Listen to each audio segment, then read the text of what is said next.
there are a lot of causes of hypertension, and I want to use two headings. We have the modifiable factor and the non-modifiable factor. Now, the modifiable factor, in fact, for you to be hypertensive, first and foremost, there has to be a risk. You should be at risk of having high blood pressure. You cannot really see a baby having high blood pressure except, for some condition which we'll talk about later. But for you to be hypertensive, you must have a particular spectrum of risk factors. Now, we have the non-modifiable factor. The non-modifiable risk factors, or should I say causes of high blood pressure, these are the factors which you cannot modify. It's your nature, it's you, it's natural. So you having these factors which I will mention makes you or gives you a higher risk of having high blood pressure. And number one is the sex, the male sex. Being male puts you at risk of having high blood pressure. Now, I won't want to delve into the mechanics of all that, but there are a lot of theories regarding this. Theories regarding our hormones, the hormones that make up the man as in being the breadwinner and everything. So there are some reasons why that is so. But in comparison to women, men have the higher risk of having high blood pressure. They will also look at the age. The higher the age, the higher the risk of the person having high blood pressure. Because as you age, your blood vessels become less elastic. Now, when your blood vessels are supposed to be elastic. As the heart pumps, they are able to, expand and contract, pushing the blood along its course. But as you age, because of deposits of substances in your vessels, it now makes your vessels a little bit harder in comparison to when you were younger. So it becomes less elastic. And less elastic blood vessel now makes it possible for you to have a high blood pressure. And that is where age comes in. Then we now have genetics. If any of your parents were hypertensive or are hypertensive, you stand a high risk of having hypertension.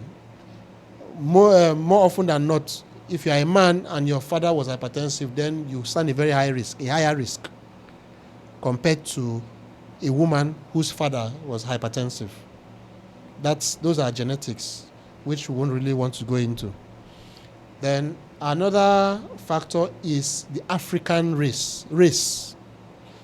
Now, being a black African puts you at high risk. Comparison to Caucasian brothers, Asian brothers, the Africans have a higher risk of having high blood pressure. So these are non-modifiable. As you know, you can't change your sex, you can't change your age, you can't change your genetics, you can't also change your race. What you are, that is what you still are. You understand? So these are non-modifiable. So we now go to the modifiable. Modifiables are the things you can actually do to prevent elevation of blood pressure. So these are, number one, obesity. Obesity is a situation whereby somebody is, in comparison to his height and weight, is more than a certain value.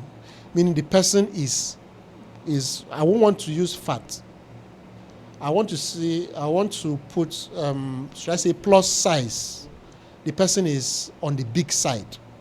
I want to say fat. So in comparison to the person's height, that means the person is obese.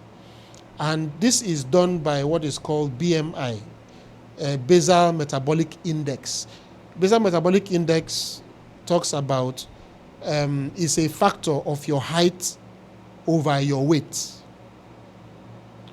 So if you are a short person and your weight is more, you are likely to be obese.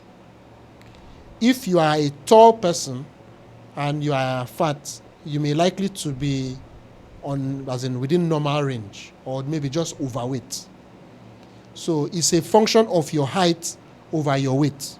So if that is done, then and it is higher than normal, which is higher than 28. When once it's higher than 28, then you are overweight. If it is higher than 32, then you are mildly obese. If it's higher than 35, then you are morbidly obese. So that is that. Then another modifiable risk factor is diet. People have to be very conscious of what they eat, especially if you take a lot of refined food and salty food. It can make you develop high blood pressure. Then we now talk about habits, lifestyle. These habits are alcoholism and smoking of cigarettes or other things that people smoke these days. So all these things can lead you to have high blood pressure. We also have stress. Yes. If you undergo a lot of stress, if you are doing a particular job, that puts you, under undue stress, then it can lead to you having a high blood pressure.